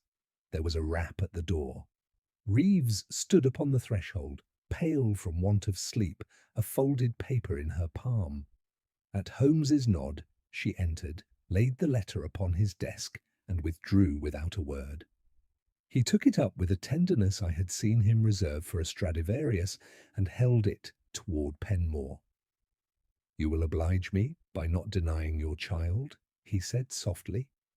For an instant I thought Penmore would strike him. Then a flush, dark and painful, climbed his cheek. He looked not at Holmes, but at the window, where the morning showed white and chill upon Baker Street. "I have no child," he said at last, and the ring of truth in the single sentence was so firm that even my friend's eyes altered. "Very good," said Holmes after a heartbeat. "Then we are left with two possibilities. Either you paid for a burial to spare another, out of prudence or pity, or you are the most accomplished liar in London. I have found pity to be rarer than prudence in Lombard Street. I shall test which you possess before noon." "How?" Penmore demanded. "By putting you where you least wish to be, between the truth and an audience." Holmes rose.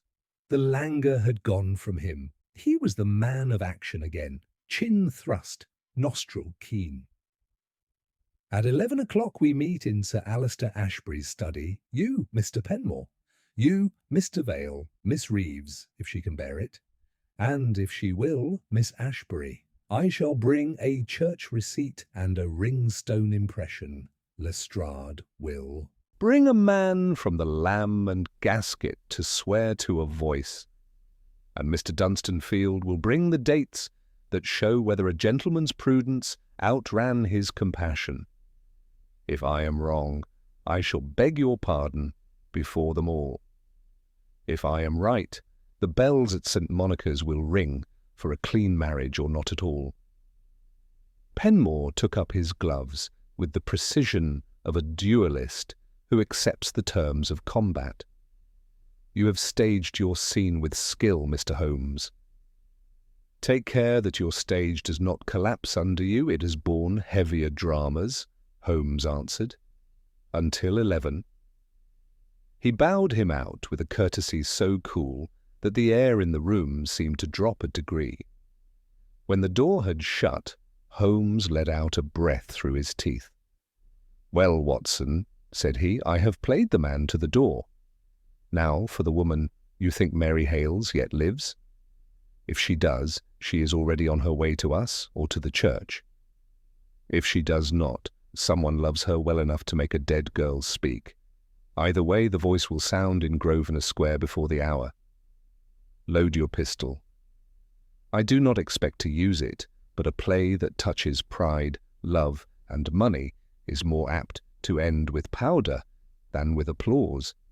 At 11 we assembled in Sir Alister's study as if a court had been convened. The wedding gown lay like fallen snow upon the table. Beside it, Holmes had set the vestry receipt, a sheet of thin paper upon which the oval blur of a ring had left its ghost, and a small tray with softened wax. Lestrade stood at the door with the quiet alertness of a man who has placed his men where they can best spring. Dunstanfield, pale with responsibility, clutched his notebook like a catechism. Blight, freshly cowed and scrubbed by official hands, shifted from foot to foot and kept his eyes anywhere but upon the company. Reeves waited behind Miss Ashbury's chair, and Miss Ashbury herself, white and very still, met each entrance with the courage of a soldier whose wound is bound but bleeding still.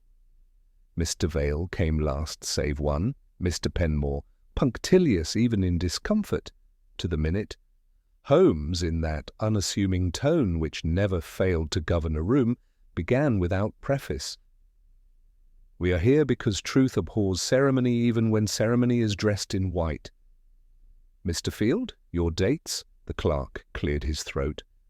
"On the 12th of June 2 years ago I conveyed £5 at Mr. Vale's request to Windmill Court. On the 16th I took parcels of linen. On the 18th I went again. The girl was gone. I so informed Mr. Vale. There was no threat, No ugly business."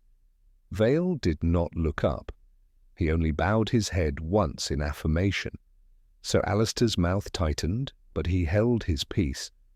Holmes turned a page of his notebook as if to mark a small but essential square in a diagram. "Blight," he said, and the gas fitter jumped. "Whose voice hired you?" Blight swallowed. "A gent's, sir. Soft, like the one as spoke to me at the church." Lestrade, who had the instincts of a stage manager when it served justice, said quietly, "Say the names." Blight's glance flickered from Vale's set jaw to Penmore's composed profile. His hand rose, wavered, and settled, reluctant but resolute, upon Penmore. "Very good," said Holmes. "Now, rings talk when men will not. Mr. Penmore, you will indulge me." He held out the tray. In the wax lay a neat oval depression where he had already shown by experiment what he sought. "Press your signet there." Penmore's nostril curved, but he complied with an air of contempt for childish tricks. The serpent and vine sank cleanly. Holmes lifted the vestry receipt, held it to the light, then set it edge to edge with the fresh impression. I could see nothing at that distance but two ovals. Holmes's lens glittered. His voice, when it came, was almost tender with the satisfaction of accuracy. "The serpent's head has a nick at the eye. The older impression shows it. The new repeats it precisely. The same ring, stamped, both. You paid the fee on the day Mary Hales's child was buried." Penmore's composure did not crack. It set, like porcelain, in a kiln. "I have already told you that I paid what decency required." "And wrote what indecency devised," Holmes returned as softly. He took up the letter Reeves had brought and held it by a corner. "Long tales to the G's and Y's, the habit of crossing the T before finishing the word, a curious restraint on capitals. Mr. Penmore, be so good as to copy. Further orders? Same place, 11 o'clock, as you wrote to yourself this morning." He laid paper and pen. Penmore smiled slightly and wrote. Holmes did not need to put the two side by side. The likeness shouted across the desk. "You have proved," said Sir Alister hoarsely, "that this man meddled and mocked. Must we endure more?" "One thing more," said Holmes. He glanced at Miss Ashbury, and the iron went out of his voice. "If the knife must cut, it shall cut clean. Mr. Penmore, did you wrong Mary Hales?" "No," said he, with a force that even then impressed me. "I did not." "Did Mr. Vale?" Penmore looked at Benedict Vale with a severity that was oddly paternal. "He was a fool." "He was not a brute." Holmes's hand described a small circling motion in the air, as if drawing the last coil of a rope about its mark. "Then whose shame was it you buried with that receipt? Whose will was it that Mary vanished? Prudence, you said, is commoner than pity in Lombard Street. In whose interest were you prudent?" The banker's self-command flickered at last. A faint colour rose. His eyes shifted, not to Vale, not to Miss Ashbury, but to the door. "Ah," murmured Holmes, and his head turned half an inch. "We will not ask the door to serve as conscience, Mr. Penmore. We will open it." He crossed the room, and, with a movement that seemed casual and yet arranged, turned the handle. Reeves started. Miss Ashbury's hands gripped the chair arms. A woman stood upon the threshold, veiled, slight, the posture of one who has learned to make herself small in a world too ready to strike. Holmes did not introduce her. He only stood aside, and she came in upon feet that scarcely touched the carpet. She put back the veil. The face was young still, but sorrow had drawn delicate lines about the mouth and eyes. Those eyes were very clear. I felt, rather than heard, Vale's breath catch. Reeves's hand rose to her throat with a tiny cry. "Mary," she whispered. Mary Hales inclined her head, not to Reeves, but to Miss Ashbury, as though she came first to the woman most wronged by silence. Her voice, when it sounded, was low and even. "I did not die, miss. I ran because I was told to run. Mr. Vale." She turned to him, and in that instant I saw, to my deep surprise, neither hatred nor love, but a grave compassion. "You were kind to me in your fashion, and weak in the manner of gentlemen. You did not strike me. You did not strike him either." Holmes moved not at all. "Say his name, Mary." She looked at the serpent and vine that glinted upon Penmore's hand, and then, with a steadiness that belied the trembling of her fingers, shook her head. "No, sir. It was not Mr. Penmore. He hid the thing for the house's sake. He told me to go, and they sent me to the refuge by the river, where I took another name. But it was not he who turned his face from me when I begged in the square." Her gaze went past Penmore to the doorway, where the carpet showed a darker nap from long treading. Sir Alister started. His hand went to the back of the chair, as if steadying himself upon a deck in a sudden sea. Holmes's eyes, which had been watchful as a falcon's, softened for the breadth of a heartbeat. He did not press her. He turned instead to the banker. "Mr. Penmore," said he, "the refuge by the river keeps a ledger as honest, if poorer, than yours. It shows a Mary Reeves admitted under a false age 2 days after June 18th. You found her quarters for silence. You brought her a little money twice a year thereafter. If you were avenging, you would have starved her. If you were shielding, you would have married her to a lie. You did neither. You chose the middle sin, prudence, but you did not father the child. Penmore's shoulders, which had borne contempt better than pity, sagged a fraction. "No," he said, very low. Sir Alister half rose, a low sound breaking from him that had nothing to do with anger. Miss Ashbury rose fully, and with the dignity of a queen who has walked through fire, set her hand upon Mary's. "You shall sit," she said, and Reeves, sobbing now without noise, brought a chair as if for a guest of honour. Holmes's look travelled once more over the faces, the banker's set pride, the bridegroom's stricken remorse, the father's dawning horror, the maid's fierce relief, and came to rest upon the place where the skirting met the floor, a man who sees the whole and the smallest part together. "We have one question left," he said. "Who stood upon the flag of St. Andrew's and looked away from Mary Hales? Not the man with the ring who paid the fee, not the young fool who sent linen, the man who could end a marriage with a word if we spoke his name aloud. He did not speak it. He looked at Sir Alister, and in that look I read a warning and a mercy both. The bells of St. Monica's seemed to throb, muted by stone and distance, in the silence that followed. Sir Alister did not meet Holmes's gaze. His eyes had fixed themselves upon that worn strip of carpet by the door, the very line to which Mary's glance had drifted, as if the habit of years had trained him to halt there before entering and to leave his thoughts in the hall. When at last he rose, the movement was rigid, almost mechanical. He went to the window and stood with his back to us, his hands upon the sill. Holmes spoke in a voice pitched for one man only, yet it filled the room. "There is a truth that will wreck a wedding if shouted, and save a life if spoken low. Will you let me speak it for you, Sir Alister, or must I drag it by the throat before your household?" The shoulders at the window stirred, the hands upon the sill tightened, then the figure turned. I shall not set down the look upon Sir Alister's face.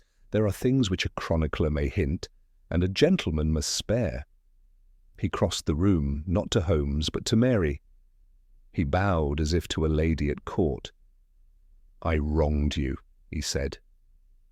The words were simple and terrible.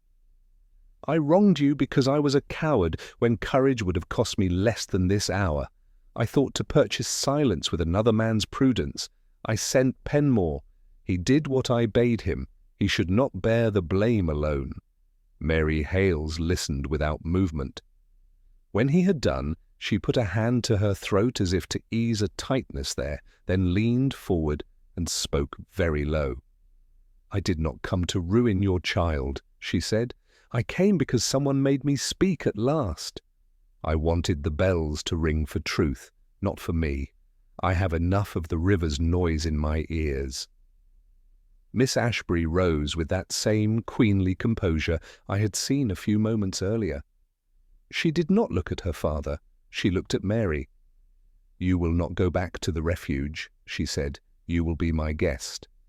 Then, and I bless her courage for it, she turned to Benedict Vale. And you, Benedict, will hear me. I do not marry to hide a history, nor to pretend a man I love has no past.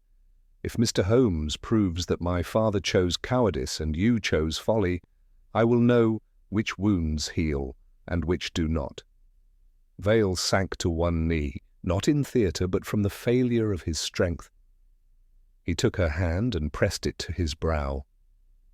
I will bear what you command, he whispered. I will atone where I can. He lifted his head to Mary. I ask your pardon for the comfort I called reparation. I should have stood and spoken. Penmore, who had been marble throughout, allowed himself the smallest exhalation, like steam released from a valve. At least, he said dryly, we are finished with poetry.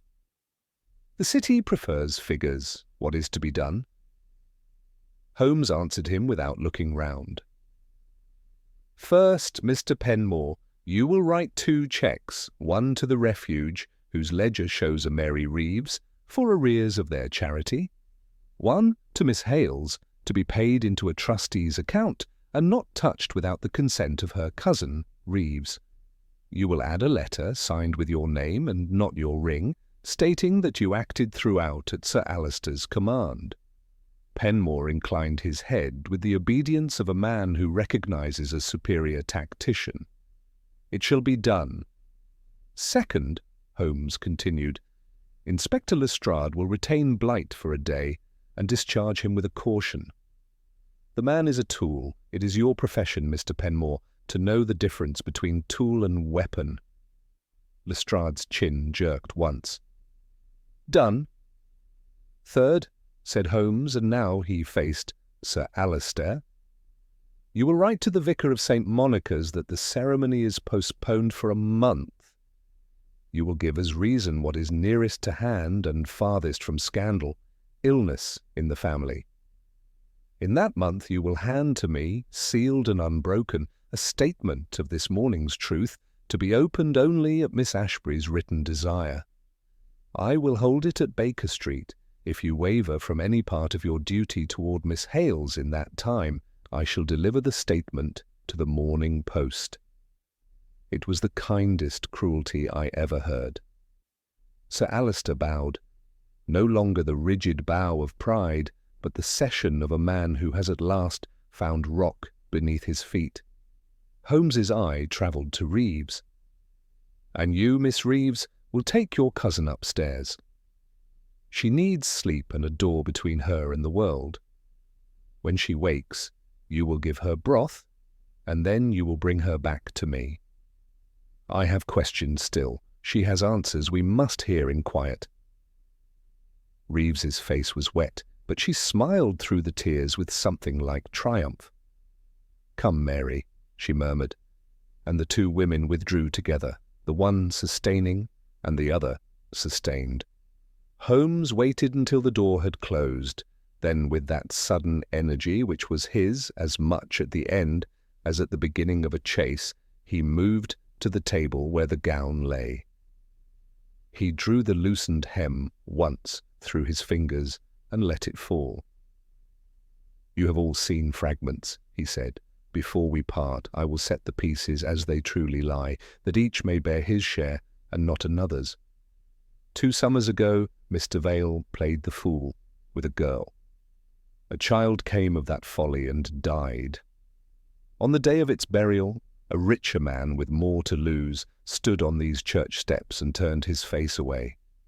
He paid the fee, stamped his ring, and sent the girl to the river to drown her name. She did not drown. She learned to live under another. Yesterday, that richer man resolved to prevent a marriage by rousing a dead voice. He employed a coarse hand to do a delicate work, and the letter found its seam. But he miscalculated his audience. The letter brought not ruin only, but witnesses. The truth walked in when he had planned only hints. He glanced at Penmore. You are not by nature cruel. You are trained to be careful. In care you forgot charity. Take the month Holmes grants you. We shall both labour in it, to set in order what your prudence deranged. Then to Vale. You are not by nature false. You are trained to be weak. In weakness you forgot honour. Take the month to mend your standing with yourself. If Miss Ashbury, knowing all, calls you back, you will have earned it by then or never. Lastly, and most gently, to Miss Ashbury.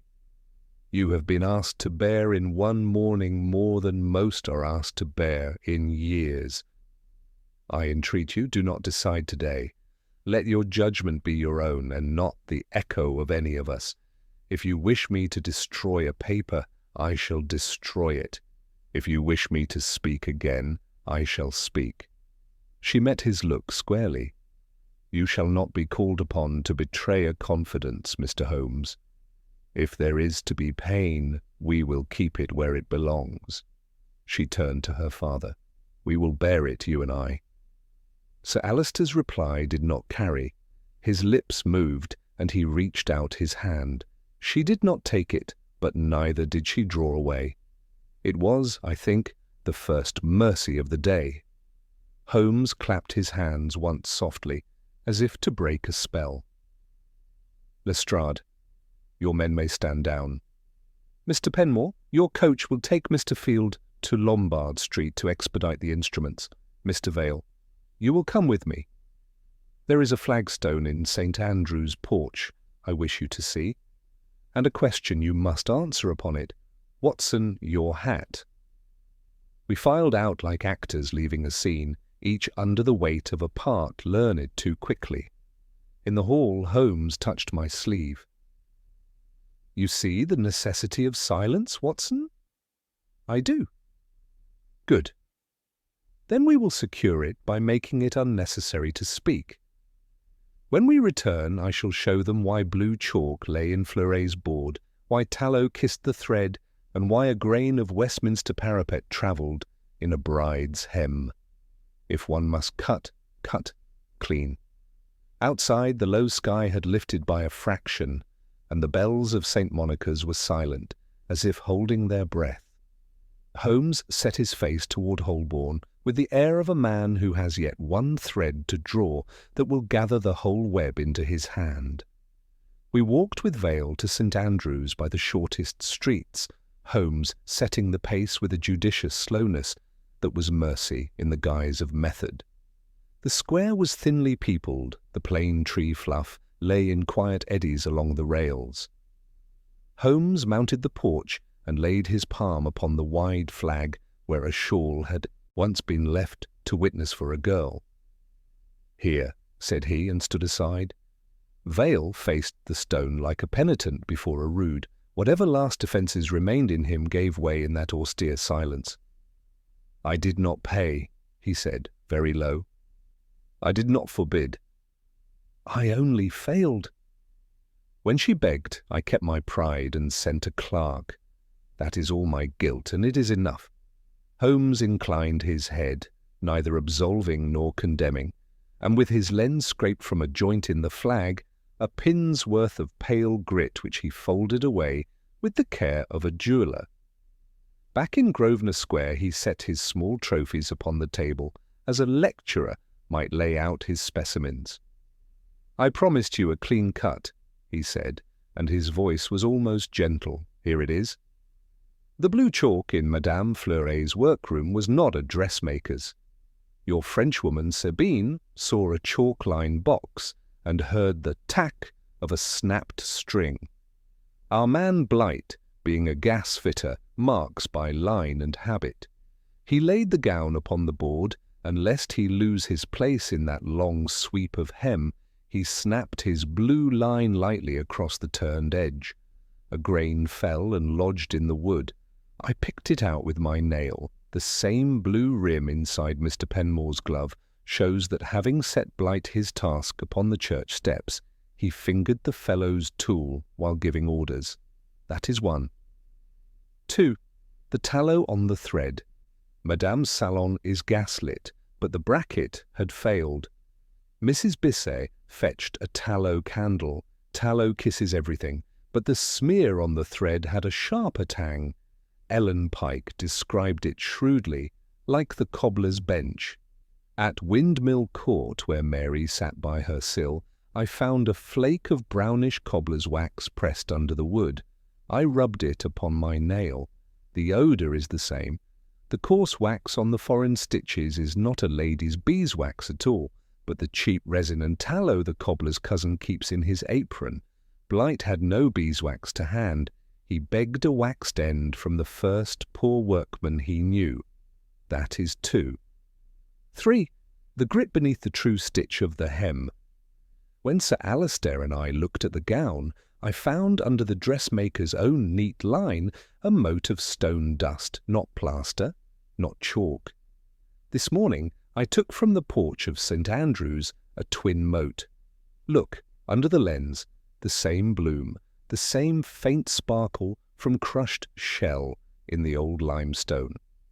Blight received his orders upon that stone, took the letter in his cuff, and carried a grain of the porch with him into the seam. In my first eagerness I called it parapet dust. I should have said London parapet, and St. Andrew's is as much London as Westminster Bridge. We have then a place, a tool, and a hand. The ring and the receipt gave us the house that commanded the hand. I do not press the name that stood upon this carpet and turned away, because it has already been spoken where it must. What remains is to set right what Prudence set awry. He closed the lens, and the hardness went out of him, as breath leaves a blade when the stroke is done. "Miss Hales," he said, when Reeves had brought her back with a little colour in her cheeks, "you were used for a silence, and again you were used for a noise. Between the two, you have shown more courage than any of us. If you can find it in your heart, forgive the noise first. It was the clumsiest and the least cruel." Mary's hands were folded like a child's upon her lap. "I forgive the noise," she said, simply. "It brought me here." Penmore, who had been writing with the neat completeness of a man balancing a ledger, laid down his pen. The cheques are drawn. The letters are signed. He looked at Sir Alistair without heat. "I will answer for the city." "You must answer for your house," Sir Alistair bowed. He had aged 10 years in an hour, yet there was more man in him than when the hour began. "I shall," he said. Holmes turned to Vale. "There is a question I asked you on the flag which you have answered for me. You will answer it now for Miss Ashbury. Can you be frank enough to carry your shame in daylight for the rest of your days?" Vale did not look at me or at Sir Alistair. He looked only at Charlotte. "Yes," he said, "if she will have me." Charlotte Ashbury's reply was not speech, but a steadying of the hand that had trembled, and a look that was neither promise nor refusal, but the fair demand of a clear-sighted woman. "A month," she said. "I shall see what you do with it." Holmes's arrangement of postponement and sealed statement stood. Lestrade, satisfied that the snares had been named and disarmed, released Blight with a growl, and a finger wag no magistrate could better. Reeves triumphantly marshalled Mary upstairs to a room that was not a refuge's pallet, but a guest chamber. and I confess my eyes pricked as I heard the soft domestic sounds that follow a door closing on a hurt that is at last allowed to sleep. When we were at last in Baker Street again, Holmes lay long upon the sofa with his fingers together and his eyes upon the smoke that drifted to the ceiling like the snow in June, remembering everything. "It is not the largest case," he said at length, "but it is as neat as a surgeon's suture." "The worst of prudence, Watson, is that it dresses itself as virtue, and so goes to church with a clean collar. One must sometimes soil one's hands to pull it off. You spared them a public ruin," said I. "I spared them the labour of writing it up," he returned, with a flicker of his old humour. Then more gravely, "We did not make a villain of a weak man, nor a hero of a prudent one. We found the right use for each. If Miss Ashbury marries, it will be because truth walked before her. If she does not, it will be because she prefers clean loneliness to a dirty crowd. Either way, the bells will ring honestly." He took up his violin and, after a little wandering prelude, that seemed to feel its way like a blind man along a familiar wall, found a clear, sweet air and held it. Mrs. Hudson brought in a late luncheon, and I discovered that I was ravenous. As I ate, the case's images settled into their places, a blue grain in a work table, a brown smear on a thread, an old stone's dust hidden like a seed in a white seam, a ring pressed too often to documents that ought not to have required it, and the face of a young woman who had learned, with terrible economy, which voices to trust. I set down the pen upon this record with a satisfaction more sober than triumph.